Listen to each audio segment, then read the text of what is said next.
Muy buenas tardes a todos, buenos días a los que nos seguís desde LATAM. Soy Rafael Damborenea, profesor de finanzas en EUDE Business School y ya sabéis que hoy nos toca la sesión presencial virtual correspondiente al módulo de análisis de la información financiera.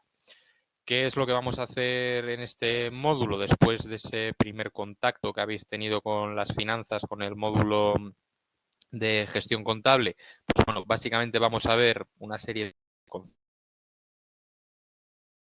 de introducción o de repaso para posteriormente estados financieros principales, que son el balance de situación y la cuenta de resultados. Hacia el final de la sesión haremos algo muy interesante, que es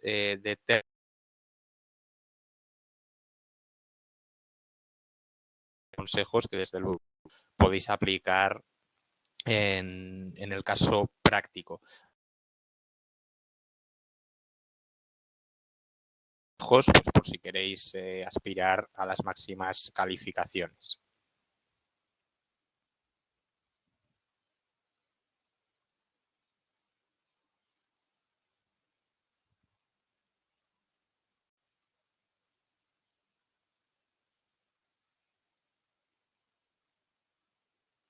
Bueno, empezando por la parte de conceptos básicos, venimos de ese módulo de gestión.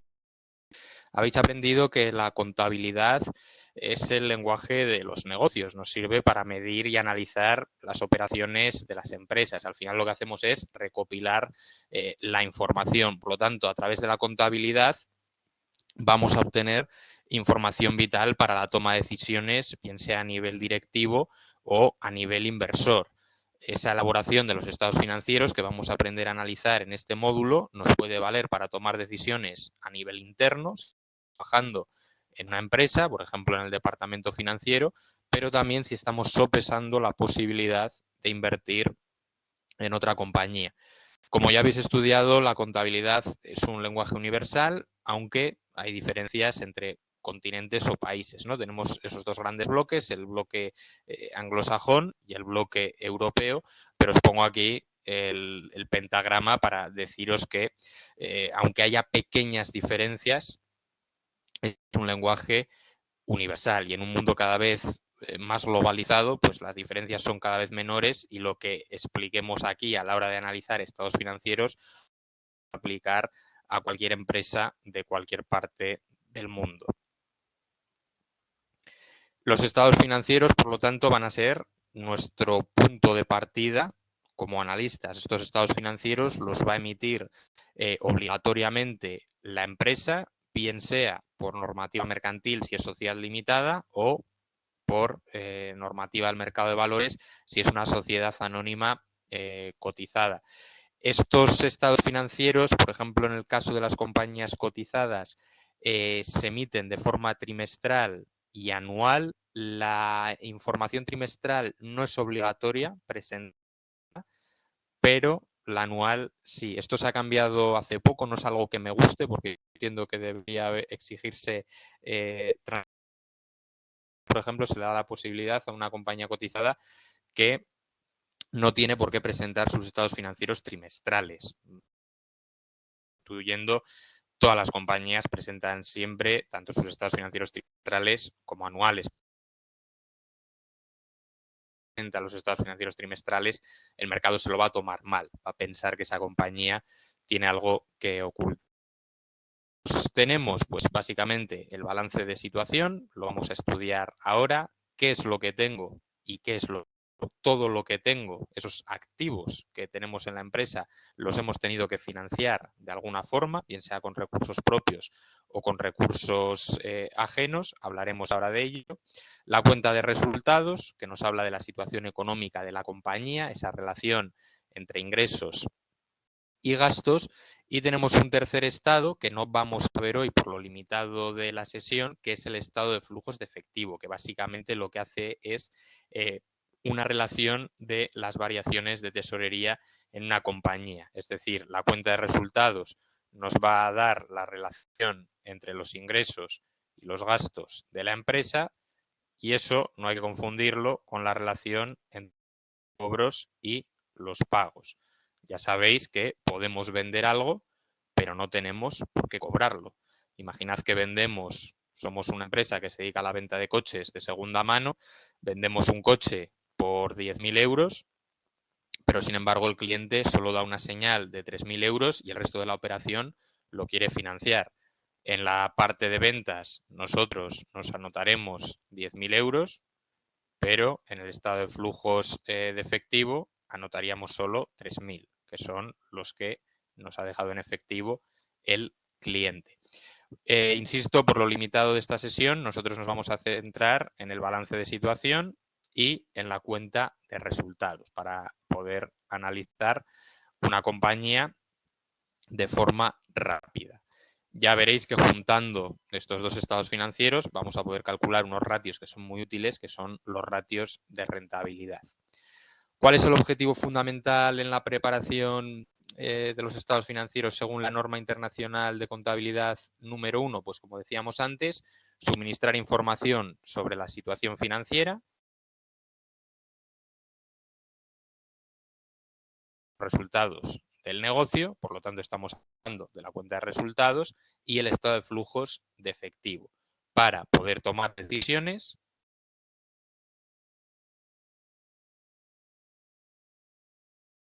de posible, pero también si estamos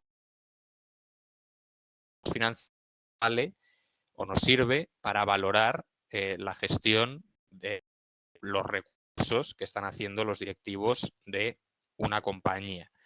Por lo tanto, las características que tiene que cumplir la información financiera para que sea útil son comparabilidad, es decir, que si yo voy a pueda compararlos entre ellos, lógicamente tiene más sentido siempre comparar estados financieros de compañías que tienen idéntica o similar actividad recurrente. Comprensibilidad, los tenemos que poder comprender, tienen que estar explicados de manera sencilla. Fiabilidad, que la información vertida en esos estados financieros sea veraz, no haya trampas en esa información financiera. Y, por supuesto, esa característica muy importante que es la relevancia, que todos aquellos datos financieros que otorguemos tanto a nivel interno como, por ejemplo, a potenciales inversores, sean importantes y hablen sobre nuestro negocio o actividad recurrente.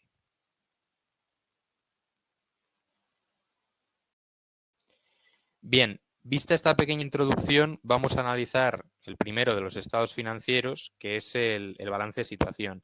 El balance de situación explica la situación financiera de la compañía. La pregunta a la que responde el balance de situación es si esa empresa va a poder pagar sus deudas. ¿Por qué? Porque viene a ser una foto estática, un momento determinado del tiempo que nos dice qué es lo que tiene la empresa, qué son los activos y cómo ha financiado esos activos. Si lo ha hecho con recursos ajenos, es decir, ha tenido que pedir deuda para invertir en esos activos fijos, o lo ha hecho con recursos propios. Han sido los propios socios de la compañía los que han puesto el dinero para adquirir esos activos. Como señalo ahí, en nuestro día a día utilizaremos recursos propios, dinero que ponemos nosotros mismos, lo tenemos que pedir prestado a un tercero, como por ejemplo hacer la compra. Cuando vamos al supermercado sería raro tener que ir a un banco a pedir un préstamo para hacer la compra en el supermercado. Y después estaría esa parte de recursos ajenos. Es normal que si vamos a adquirir un vehículo o la compra más importante en la vida de una persona, que es comprar una casa, tengas que pedir financiación, tengas que ir a una entidad de crédito y solicitar una hipoteca para poder comprar una propiedad. Dicho esto, también os pongo aquí que la deuda es mala, entre comillas, para los países, mala para las empresas y mala para las personas. ¿Por qué entrecomillo esto? Porque es un mal necesario. Llega un momento que bien sea para comprar una casa o para que una empresa pueda empezar un proceso de internacionalización, tiene que endeudarse. No tiene capital y necesita que un tercero preste para poder acometer un proyecto.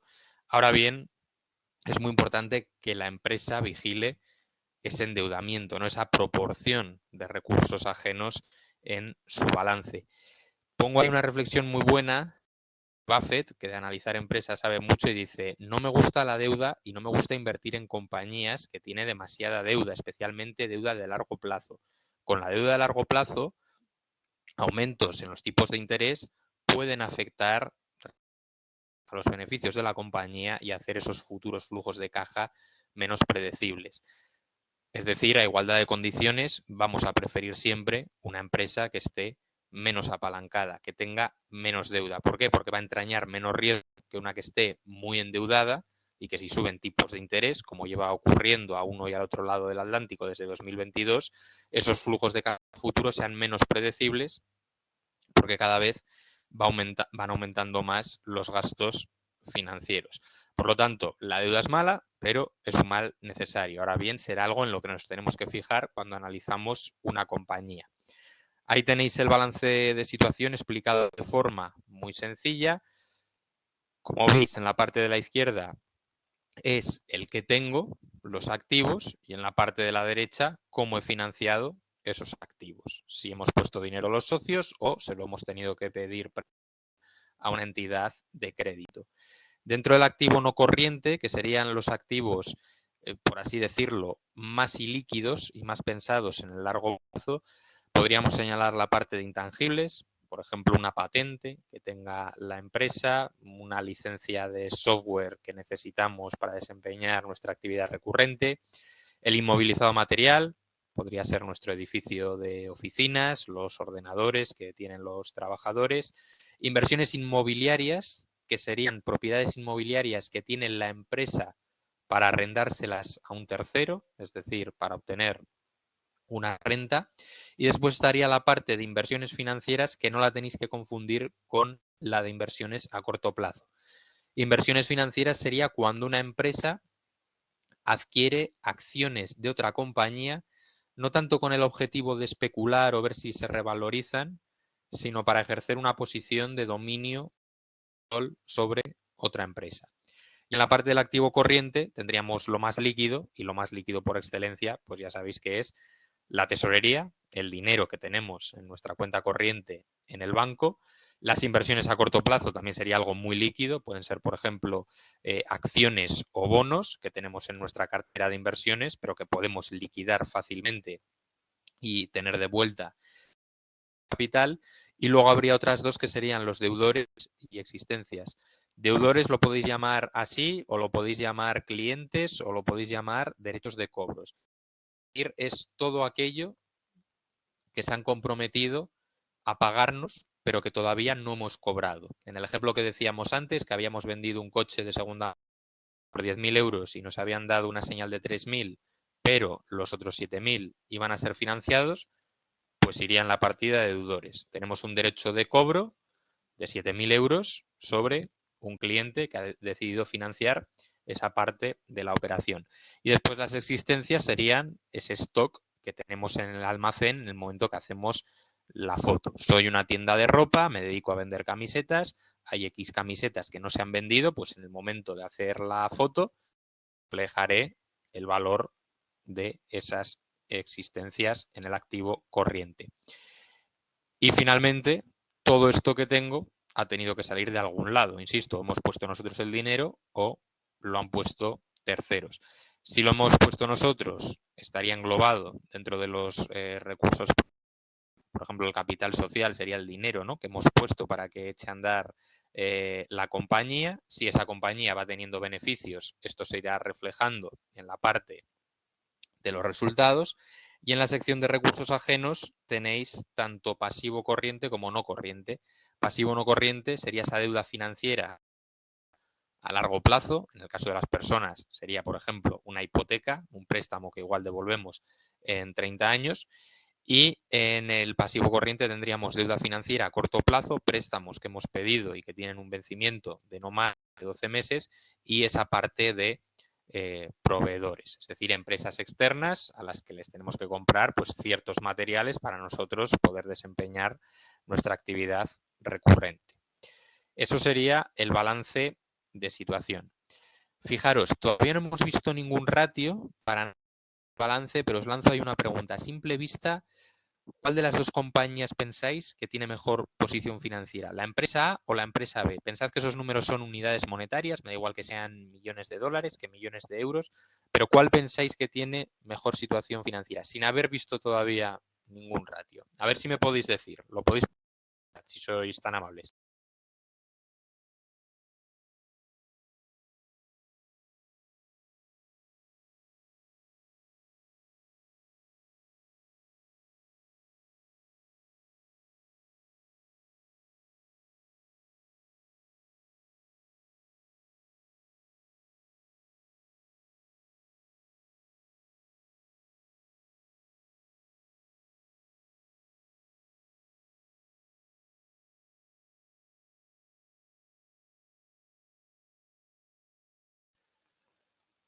Bueno, veo que nadie se anima. Aquí podéis ver que a simple vista la empresa A parece que está en una mejor posición financiera que la empresa B. ¿Por qué? En primer lugar, en la parte del qué debo, qué proporción hay de recursos propios y de recursos ajenos. En este caso, un 50% son recursos propios y un 50% son recursos ajenos. Sin embargo, en el caso de la empresa B, ya tenemos un 30% de recursos propios y un 70% de recursos ajenos. Por lo tanto, ya la empresa B está más apalancada que la empresa A. Es decir, la empresa B, no sabemos a qué se dedican estas empresas, pero ya de entrada, viendo solo la foto del balance, nos gustaría menos.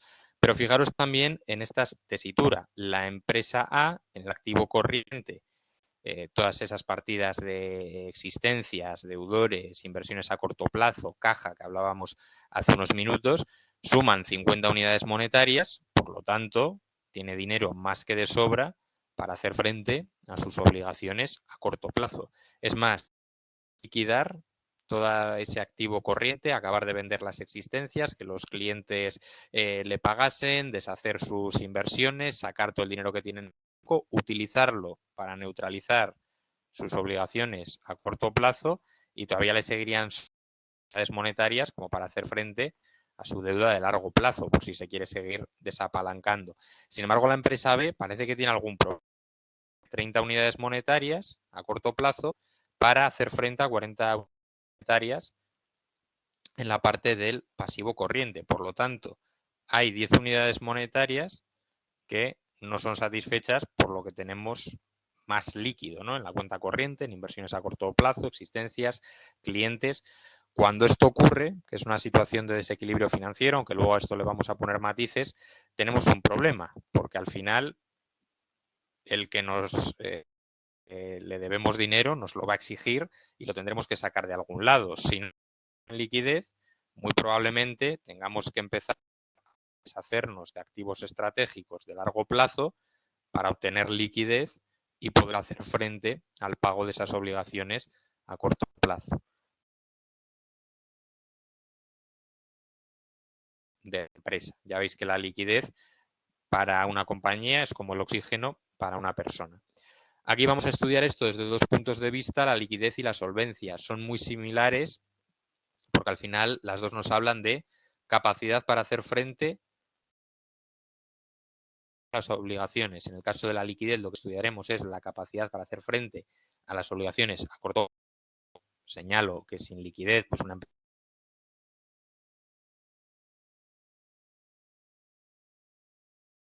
pero en este caso a largo plazo. Mejor cuanto menor sea la dependencia de terceros.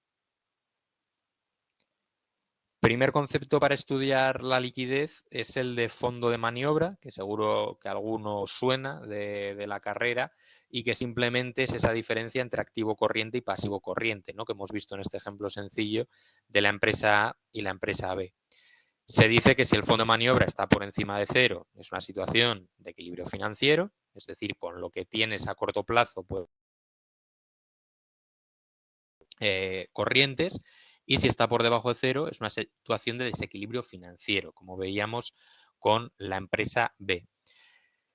Importante, Cuidado con simplificar en exceso la interpretación, hacer una simple resta y quedarnos con que es bueno si es positivo y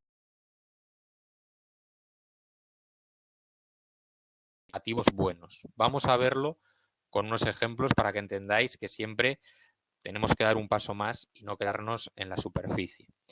Por ejemplo, en el caso de los positivos malos, existen compañías que pueden presentar un fondo de maniobra que no solo sea positivo, sino que encima vaya creciendo todos los años y que nos esté indicando que las cosas no marchan bien. Lo primero, más allá de hacer una simple que todos sabemos, nos tenemos que preguntar, vale, estamos haciendo una diferencia entre activo corriente y pasivo corriente. ¿Por qué está compuesto el activo corriente? Hemos dicho clientes, existencias y caja. Podéis añadir, si queréis, también las inversiones a corto plazo, ¿no? Que serían bastante similares a la caja.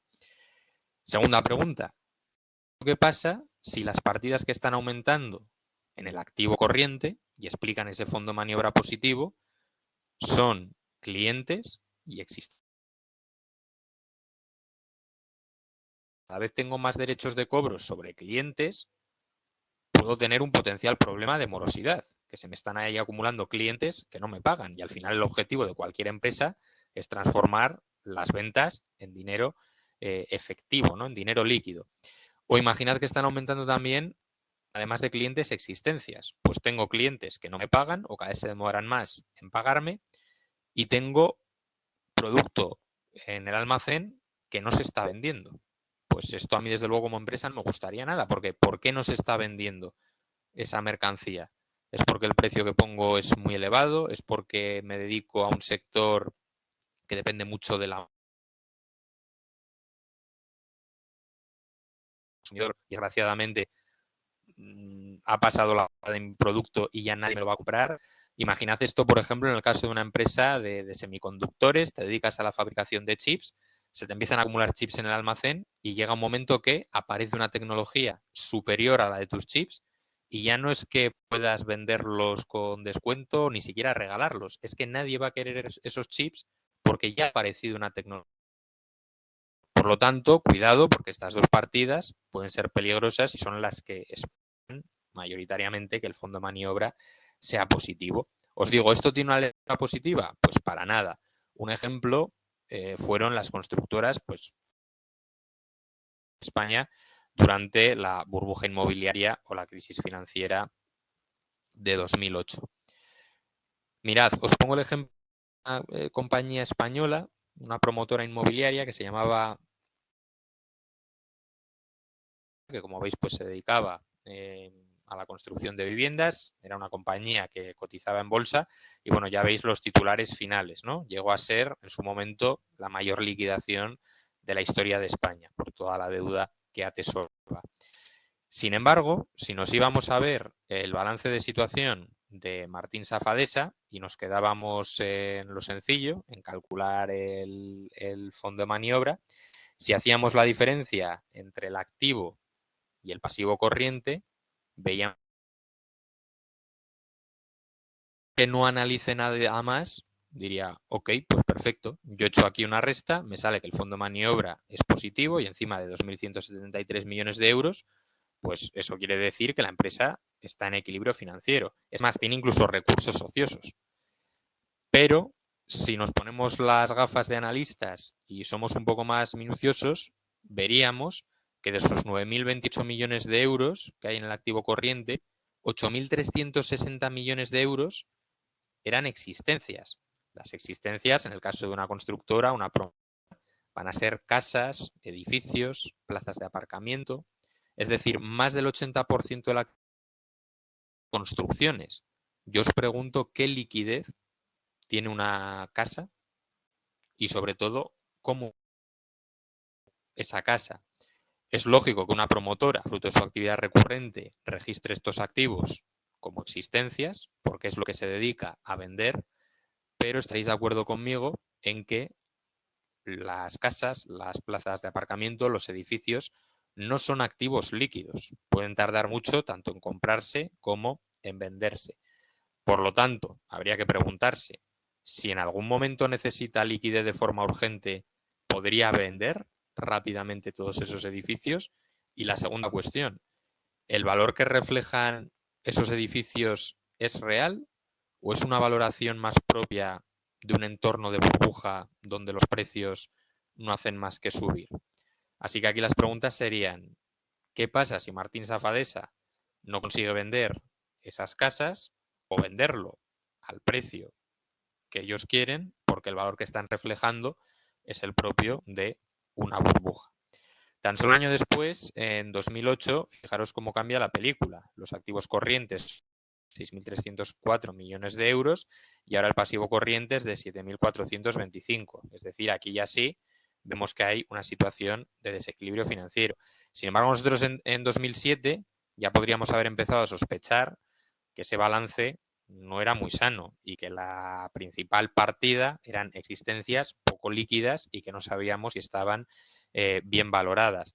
Luego, ya una vez que se constata ese fondo de maniobra negativo que está en una situación de desequilibrio financiero y que aun vendiendo las casas, por lo que ellos estiman, no van a ser capaces ni siquiera de hacer frente a sus obligaciones a corto plazo, pues como veis ya la cotización se empieza a desplomar hasta que finalmente llega a cero y quiebra la compañía. Por eso es importante que como analistas no nos quedemos solo en una simple fórmula y vayamos más allá y tratemos de entender cuál es la actividad recurrente de ese negocio. No hace falta irse a principios del siglo XXI. Hace unos pocos años hemos tenido el mismo caso con Evergrande, que como sabéis, pues será la mayor promotora inmobiliaria de China. Evergrande es una compañía que se dedicaba al sector inmobiliario, se diversificó en muchísimas actividades, bueno, fútbol, gestión de residuos. Cuando una compañía que se dedica a la actividad A empieza a hacer actividades B, C, D, F, G que no tienen nada que ver con su negocio, ya podéis sospechar, porque lo lógico sería que te centrases en tu actividad. Pero el caso, como estáis viendo aquí, que la cotización pues paulatinamente se fue desplomando, le ocurría exactamente igual que a Martín Fadesa. Si nos íbamos a su balance, veíamos que el fondo de maniobra era positivo, pero si íbamos un poco más allá, veíamos que la principal partida eran existencias, es decir, edificios y plazas de aparcamiento, y que si nos vamos a lo más líquido, que son los efectivos y equivalentes o las inversiones a corto plazo, con ese dinero que hay en la caja no podíamos hacer frente a la totalidad de los pasivos corrientes. ¿Cuál es el problema? Que como veis aquí, esto a los acreedores de la compañía le da igual. Te van a ir entrando obligaciones de pagar la deuda y tú tienes que conseguir ese dinero como sea porque te has comprometido a devolverla. Por lo tanto, Evergrande pues lo que terminó es vendiendo edificios o plazas de aparcamiento un 50% por debajo del valor que ellos pensaban que tenían esas propiedades inmobiliarias, pero ir consiguiendo balones de oxígeno para poder ir haciendo frente al pago de los vencimientos. De hecho, os pongo ahí que el gobierno chino en agosto de 2020 marcó 3 líneas rojas para el sector inmobiliario y como veis aquí es muy exigente. Una de las cosas que dice es la caja, lo más líquido, el dinero que tengas en el banco con relación a la deuda a corto plazo tiene que ser superior a 1. Es decir, que por cada euro que tú debas a corto plazo, tienes que tener más de 1 euro en tu cuenta del banco para poder hacer siempre frente a esa deuda a corto plazo y que además te sobre dinero. Evergrande, por supuesto, no cumplía nada de lo que exigía el gobierno chino. Esa es la parte de los positivos malos. Un fondo de maniobra que es positivo, que es creciente, pero que es positivo y creciente por algo que no hubo nada bueno y puede ser ese aumento de la partida de existencias o ese aumento de la partida de clientes o una combinación de ambas, que sería el peor escenario posible. Y después tenemos negativos buenos. Hay empresas que las estamos analizando, vemos que el fondo de maniobra es negativo y no nos tenemos que preocupar ni llevar las manos a la cabeza. ¿Por qué? Por ejemplo, el caso de los supermercados. Un supermercado lo que hace es cobrar al cliente al contado y después a los proveedores les pagan a muy largo plazo. El supermercado recibe el dinero del cliente al instante y al proveedor que ha puesto su alimento en la estantería o en la balda le paga a 90 días. Por lo tanto, cuando hacemos la foto podemos ver que el activo corriente es inferior al pasivo corriente porque tenemos ahí mucho que pagar a nuestros proveedores y el fondo de maniobra es negativo, pero nunca llega a tensionarse la liquidez, porque estamos siempre recibiendo dinero al contado y después tardamos mucho en devolvérselo a nuestros proveedores. Así que si veis algunas compañías que tienen fondo de maniobra negativo, analizad cuál es su actividad recurrente para entender si hay motivo de alarma o es que todas las compañías del sector están acostumbradas a trabajar con fondos de maniobra negativos. Aquí tenéis un poco resumen de los principales ratios de liquidez.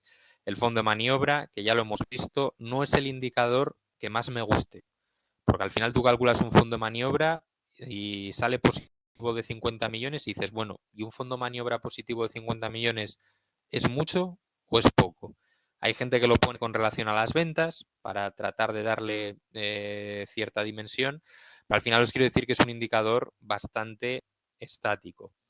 El ratio corriente me gusta un poco más, ya es la relación o la proporción de activo corriente con relación a pasivo corriente. Esto igual nos da una mejor idea de la situación de liquidez y conforme vamos bajando en la tabla tenemos ratios cada vez más exigentes. Por ejemplo, el test del ácido sería al activo corriente le quitamos las existencias porque no tenemos por qué venderlas o venderlas al precio que nosotros hemos estimado y lo comparamos con el pasivo corriente. Este test del ácido pues nos hubiese salvado si estamos analizando una compañía como Martín Sanz, no hubiésemos invertido en ella. Si al activo corriente le quitamos las existencias, diríamos, es que apenas hay dinero porque son todo existencias y con lo que queda seríamos incapaces, ¿no?, de satisfacer nuestras obligaciones a corto plazo. Y ya el más exigente de todo es el ratio de caja, que directamente sería, dime cuánto dinero tienes en el banco, cuánto tienes en inversiones a corto plazo con relación a lo que debes a corto plazo. Importante, no hay números mágicos, porque aquí podéis decir cuál es exactamente lo que tiene que dar el ratio corriente.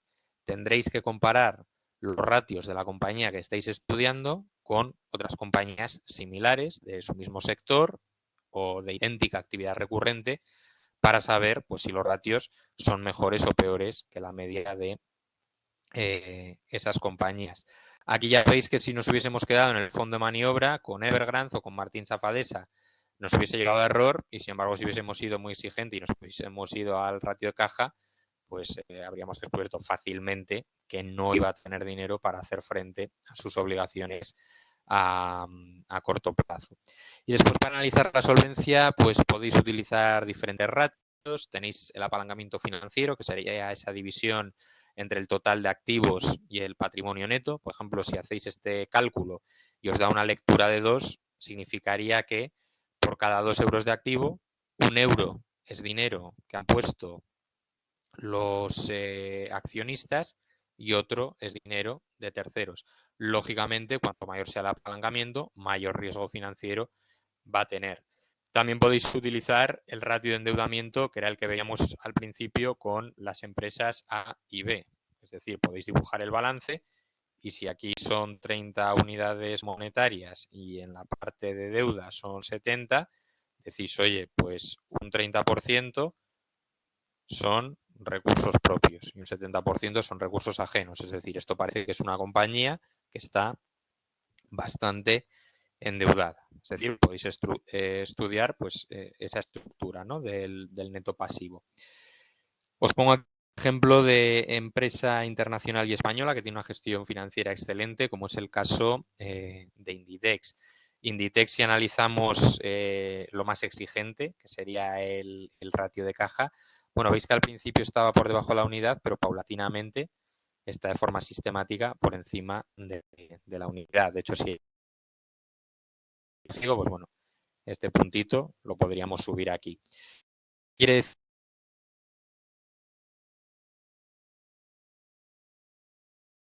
al pago de la totalidad de su le seguiría sobrando dinero de liquidez óptima. Podríamos entrar al debate de si eso no es un exceso de tesorería ociosa, no está aprovechando bien los recursos, pero yo desde luego voy a preferir la compañía que si hay un problema a corto plazo pueda satisfacer ese pasivo corriente, siga quedando dinero para sus necesidades operativas o incluso si quiere neutralizar, pues lo veis con el caso del apalancamiento financiero, del ratio cobertura de intereses, pues ya veis que Inditex con lo que genera puede tranquilamente hacer frente al 100% de sus obligaciones, y el apalancamiento financiero, pues que en este caso es muy bajito. Históricamente, para que os hagáis una idea, Inditex normalmente su estructura suele ser un 65% de recursos propios, y un Inditex normalmente su estructura suele ser un 65% de recursos propios y un 35% de recursos. Es decir, es una compañía pues que su situación financiera es muy buena.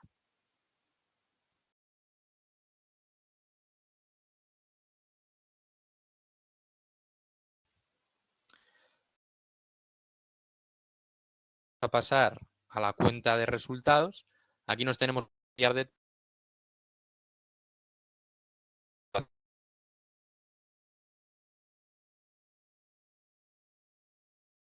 sus obligaciones, y aquí la pregunta que nos vamos a hacer es si esa empresa funciona o no funciona. Una empresa que funciona es una empresa que genera beneficios de forma recurrente. Una empresa que no genera beneficios, lo siento, pero es una empresa que no funciona.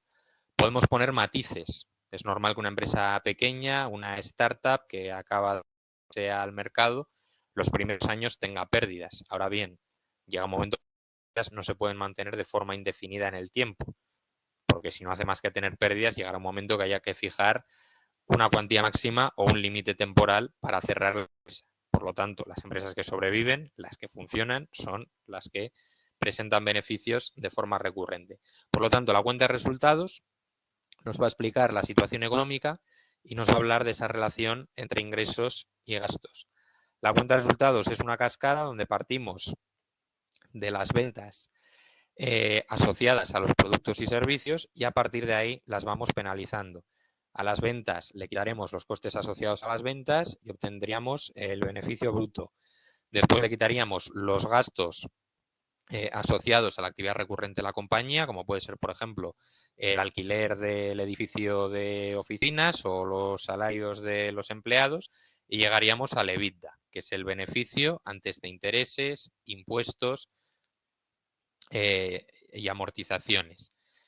El EBITDA es muy utilizado en la nomenclatura anglosajona para entender el resultado operativo de la compañía, es decir, fruto de lo que vendes, y una vez descontados esos costes asociados a las ventas y los gastos que tienes fijos en tu empresa, pues ver si eres rentable, si tienes un resultado positivo. ¿Qué es lo que pasa? Que al EBITDA hay que seguir penalizándole. Le penalizaríamos con las amortizaciones, que básicamente reflejarían el deterioro de nuestros activos. Si, por ejemplo, una empresa ha comprado una furgoneta para repartir mercancías por 10.000 euros, esa empresa puede estimar que en 10 años habrá que cambiar la furgoneta porque ya se habrá quedado obsoleta.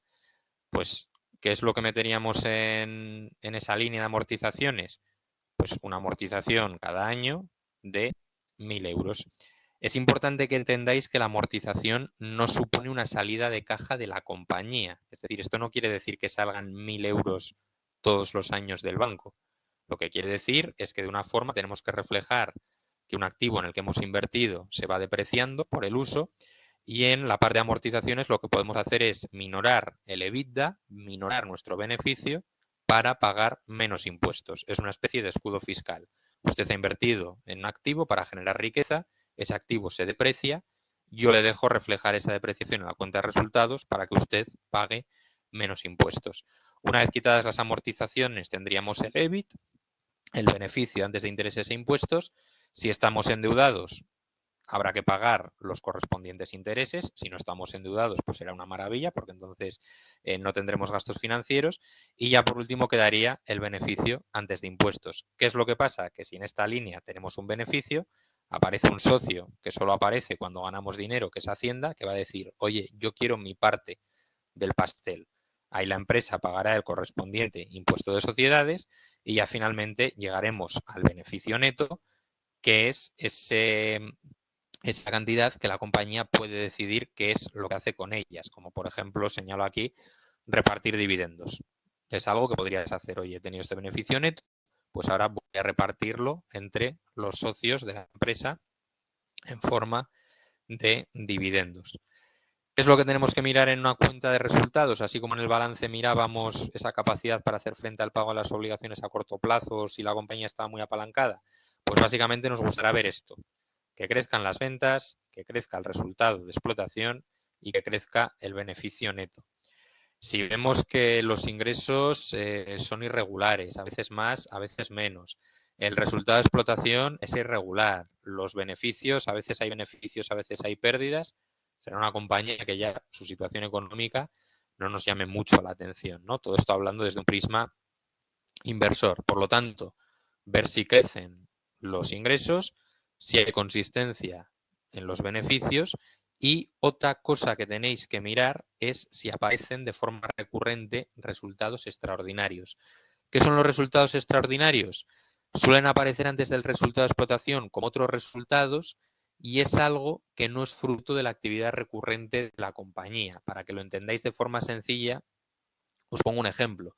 Imaginad una empresa, factura 1.000 euros y los costes asociados a las ventas son 2.000 euros. Pues ya tenemos un problema, porque al inicio de la cuenta de resultados ya nuestro beneficio bruto es negativo. El coste de las ventas es superior a nuestra facturación. Sin embargo, tenemos un director ejecutivo muy inteligente que dice, bueno, para no tener pérdidas, voy a vender un cuadro que tengo en mi despacho, obtiene una plusvalía de 5.000 euros, por lo tanto, en la cuenta de resultados mete esos 5.000 euros de plusvalía y en el beneficio antes de impuestos tenemos 4.000 euros. ¿Vale? Esto suponiendo que pues, no haya amortizaciones.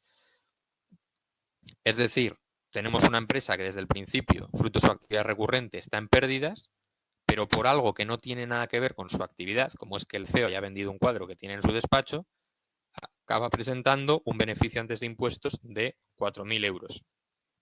Una empresa que haga esto de forma recurrente es muy mala señal, porque significa que es incapaz, solo por su propia actividad, de generar beneficios y tiene que recurrir a este tipo de artimañas para salvar la cuenta de resultados. Puntualmente una empresa puede tener resultados extraordinarios. Mira, somos una empresa, nos dedicamos a la comercialización de ropa, somos Inditex, pero teníamos un local en Galicia que no estábamos utilizando y lo hemos vendido. Y hemos obtenido una plusvalía por la venta de ese local, hemos tenido un resultado extraordinario que no es fruto de nuestra actividad recurrente porque no nos dedicamos a vender locales, nos dedicamos a vender ropa, pero ha contribuido a la cuenta de resultados. Bien, perfecto, es algo puntual. El problema sería si todos los años tuviese pérdidas y para paliar esas pérdidas se fuese deshaciendo de activos o edificios de su propiedad de forma recurrente, porque al final dirías, tu negocio no funciona, sobrevives gracias a vender partes de tu negocio. ¿Vale? Así que cuidado con los resultados extraordinarios. Y después, si juntamos lo mejor de los dos mundos, balance de situación y cuenta de resultados, podemos obtener unos ratios imprescindibles en cualquier análisis, que son los ratios de rentabilidad. Pensad que el objetivo de cualquier empresa es maximizar la rentabilidad para sus accionistas. Por lo tanto, si estamos analizando una compañía, además de la liquidez, además de la solvencia, además de si crecen los ingresos y los beneficios son consistentes, tendremos que ver cómo de rentable es esa compañía con relación a otras del mismo sector, para ver si esa compañía que estamos analizando es muy buena, es mediocre o es muy mala.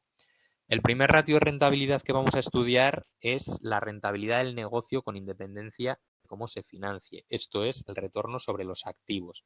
El retorno sobre los activos, básicamente, estaríamos diciendo cuánto ha generado la empresa fruto de su actividad recurrente, el resultado operativo, el beneficio antes de intereses e impuestos, con relación a los activos totales. Es decir, queremos ver la eficiencia y decir, oye, tú has tenido que invertir en unos activos para generar ese resultado. Pues vamos a ver cómo de rentable ha sido esa inversión en activos. Si esto lo queréis hacer bien, tenemos que hacer un promedio en los activos totales. ¿Por qué? Porque estamos comparando una magnitud de la cuenta de resultados, que es el EBIT, que es dinámica, porque la cuenta de resultados nos muestra la evolución de los ingresos y los gastos a lo largo de un ejercicio fiscal, y el denominador tenemos una partida del balance que es estática. Recordad que el balance es una foto en un momento puntual del tiempo.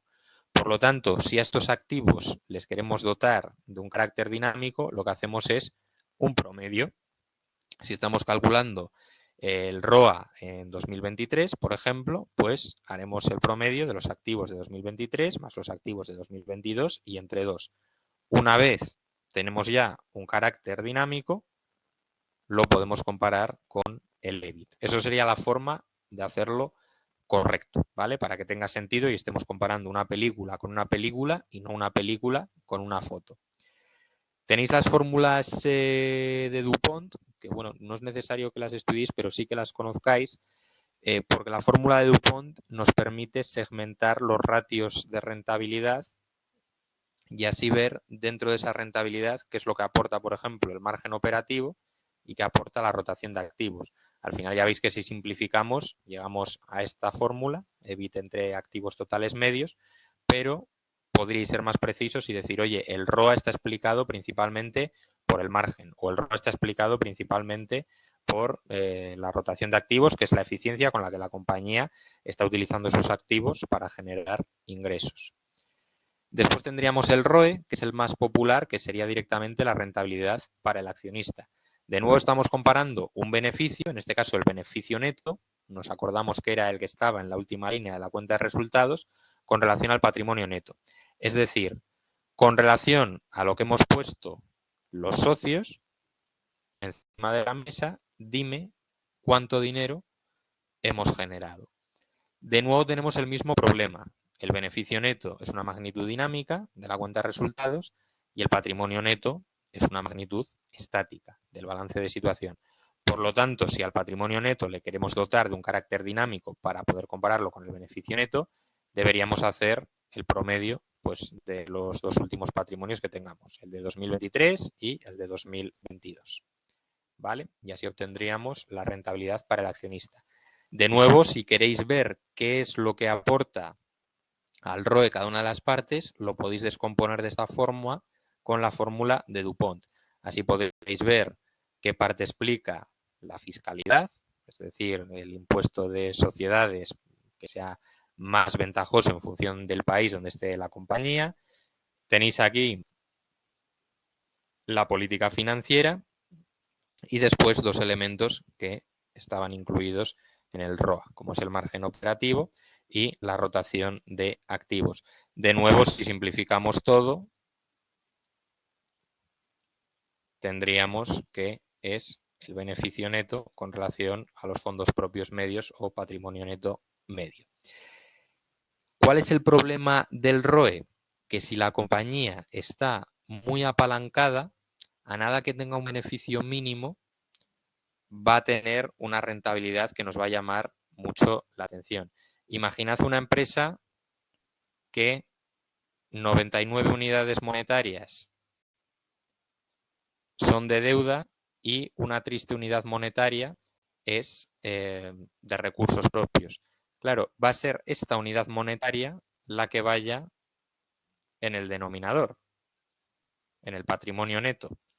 Por lo tanto, a nada que haya un beneficio pírrico o muy escueto, va a salir un ROE muy elevado. Os pongo aquí un ejemplo de una compañía que tenía una rentabilidad sobre activos, como veis aquí, del 1 y pico por ciento, y sin embargo te vas al ROE y dices, oye, aquí ha sido de casi un 13% y al año siguiente el ROE se ha multiplicado por 2, tiene un ROE de 24% que está muy bien, porque más o menos en Estados Unidos, pues las compañías cotizadas tienen de media un ROE del 12%, yo veo una compañía que tiene un ROE del 24% y digo, oye, esta compañía estará haciendo muy bien las cosas, le da muy buena rentabilidad a sus accionistas. ¿Cuál es el problema? Que si luego nos vamos a ver el balance de situación, decimos, claro, tienes un ROE tan elevado porque eres todo deuda. Es decir, tus fondos propios son un 7, un 6%, más del 90% de la compañía es deuda. Así que a nada que tengas un mínimo beneficio, va a salir una rentabilidad para el accionista muy elevada. Si no os queréis dejar engañar por el ROE, lo mejor es que calculéis estos tres ratios, el ROA, el ROE y el ROCE, que es este que tenemos aquí. El ROCE lo que viene a explicarnos es cuánto hemos generado, nuestro resultado operativo, exactamente igual que el ROA, pero el ROCE lo que dice es, oye, tú para generar ese resultado operativo, no es solo lo que han puesto los socios, es lo que han puesto los socios y lo que le has tenido que pedir a terceros. Por lo tanto, aquí tenemos en cuenta tanto la aportación de los socios como de terceros. Entonces nos da una métrica más fiable de la rentabilidad. Podéis calcular estos tres ratios y sospechad si veis un ROE muy elevado, porque probablemente querrá decir que la compañía está muy apalancada y aunque veáis que sea muy rentable, quizás a largo plazo pues se acabe desencadenando algún tipo o materialización de riesgo financiero. Bien, y ya en esta última parte, cuando nos enfrentamos a la hoja en blanco, a analizar una compañía, como por ejemplo la que tenéis en el caso práctico, suelen venir muchas por dónde empiezo el análisis de la empresa, ese bloqueo que tenemos. Hemos estudiado muchos ratios. Aquí conmigo habéis visto unos pocos, pero en el ebook tenéis muchísimos más. ¿Cuáles son los mejores?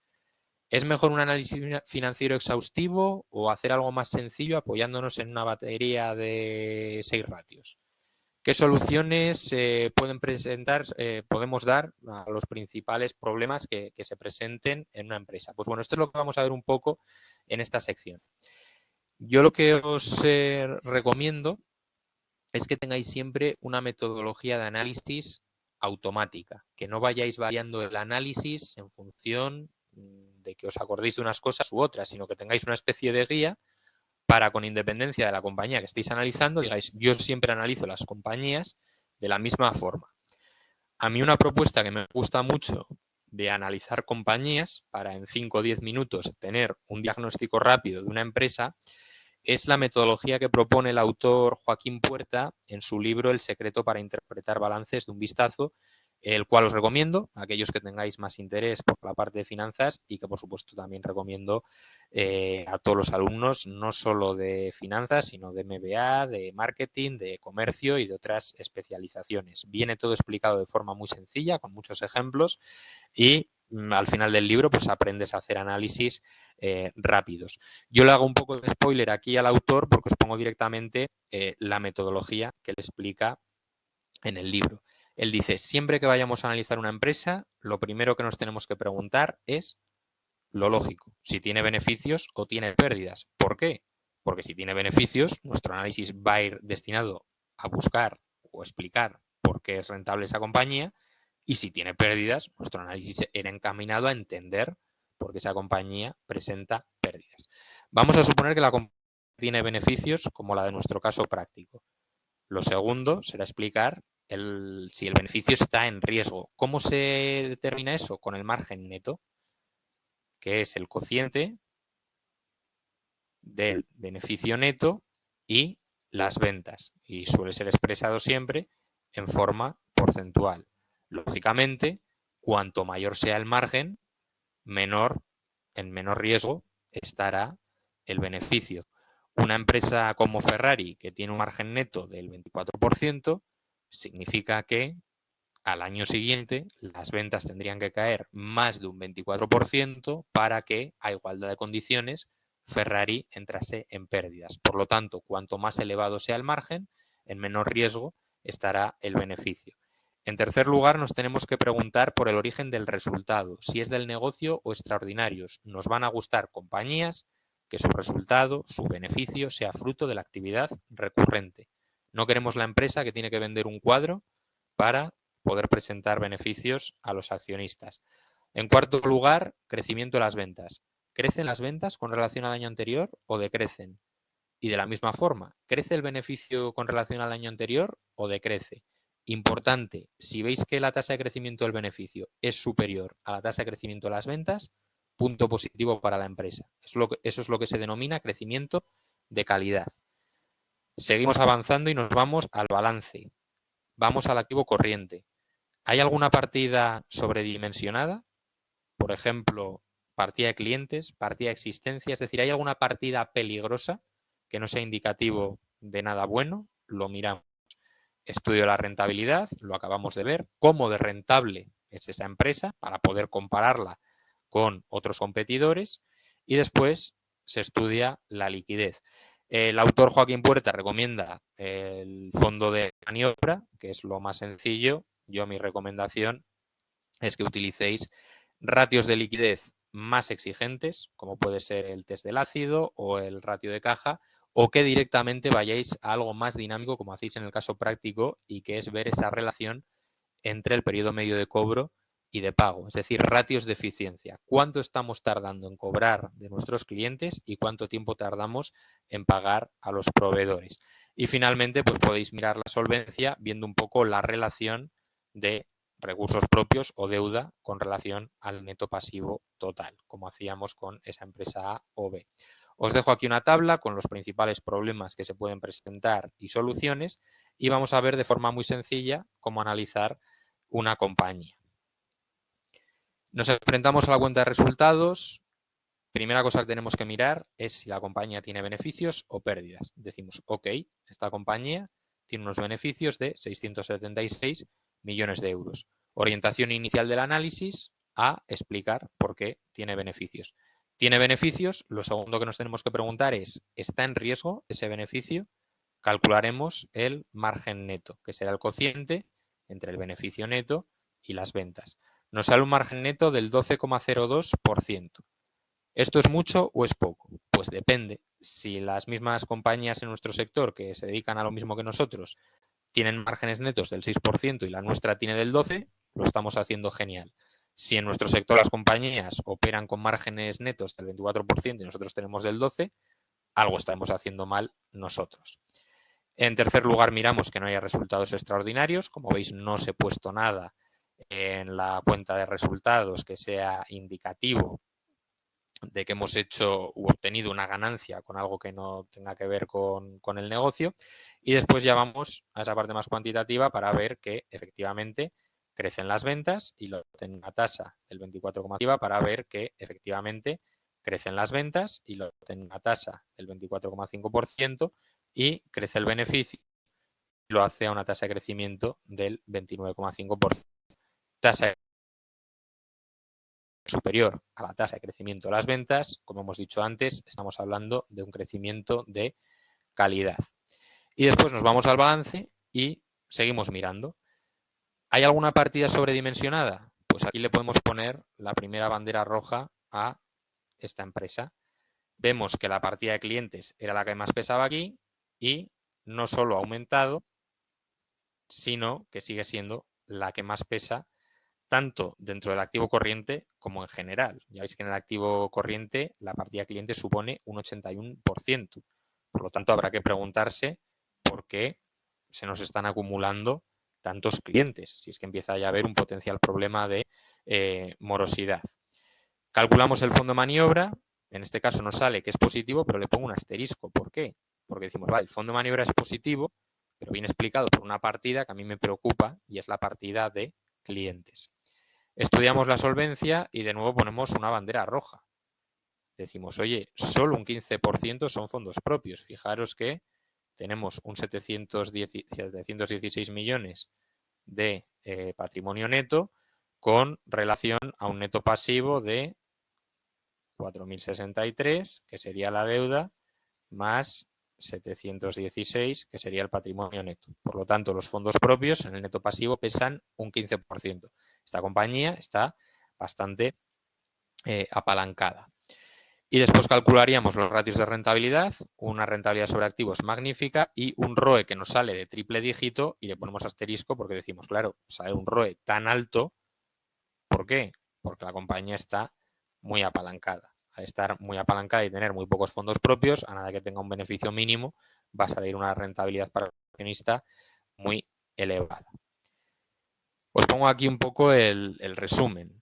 Tenemos una empresa que ha presentado beneficios fruto de su actividad recurrente, no hay resultados extraordinarios, crecimiento de los ingresos, crecimiento de los beneficios y que encima crecen a una mayor proporción que las ventas, por lo tanto crecimiento de calidad y no sabemos si el beneficio está en riesgo o no. Lo único que podemos determinar es que sería necesaria una caída superior al 12% para que la compañía entrase en pérdidas.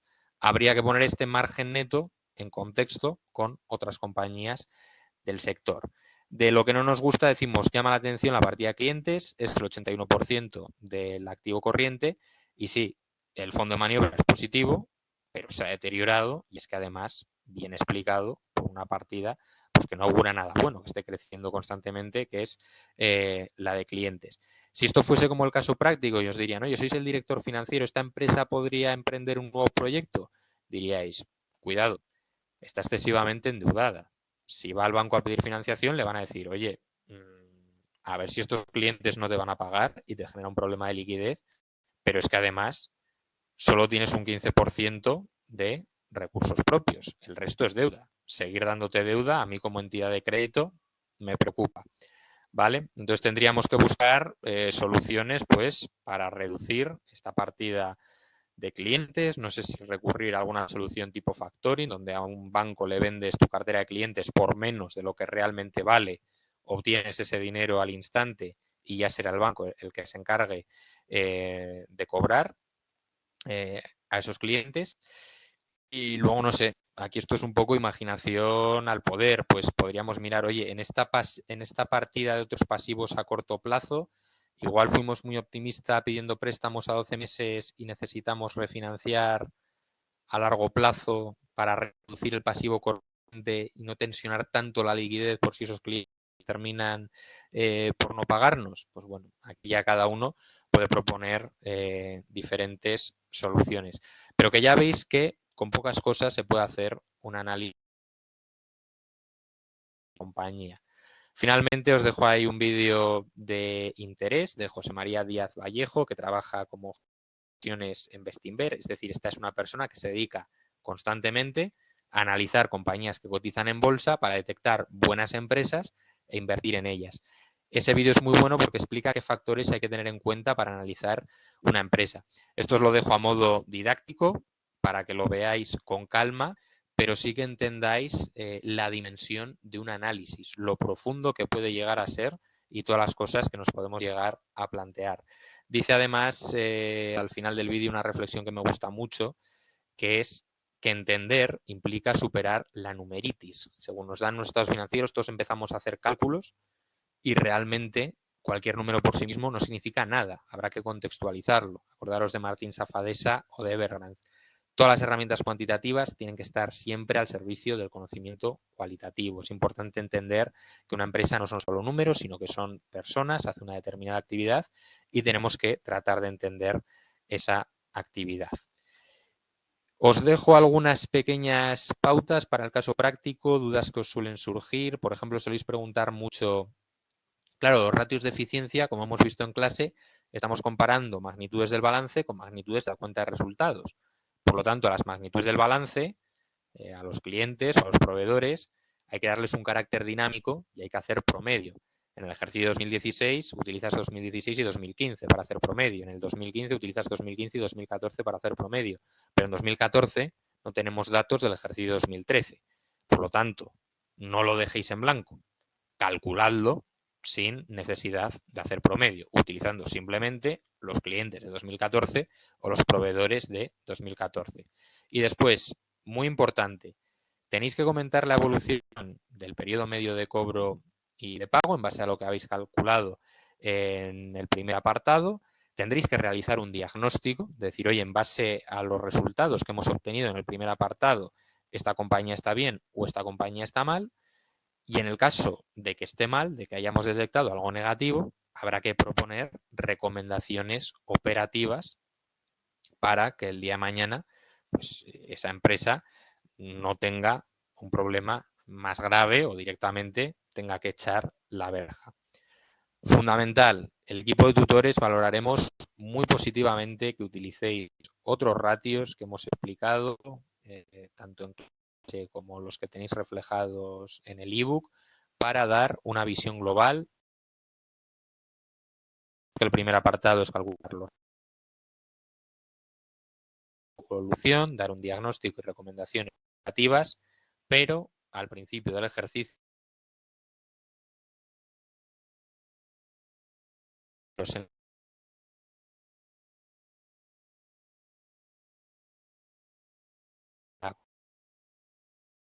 proyecto. Por lo tanto, tendréis que ir más allá de los ratios de eficiencia si queréis dar un diagnóstico definitivo sobre si podría emprender ese nuevo proyecto. Por lo tanto, tenéis en vuestra mano la posibilidad de aspirar a las máximas calificaciones. Por mi parte, nada más. Espero no haberos aburrido mucho y haberos podido aportar algo de valor. Y para cualquier duda, como siempre, estamos a vuestra disposición en el correo tutoriasfinanzas@eude.es. Muchas gracias a todos y que tengáis muy buen día.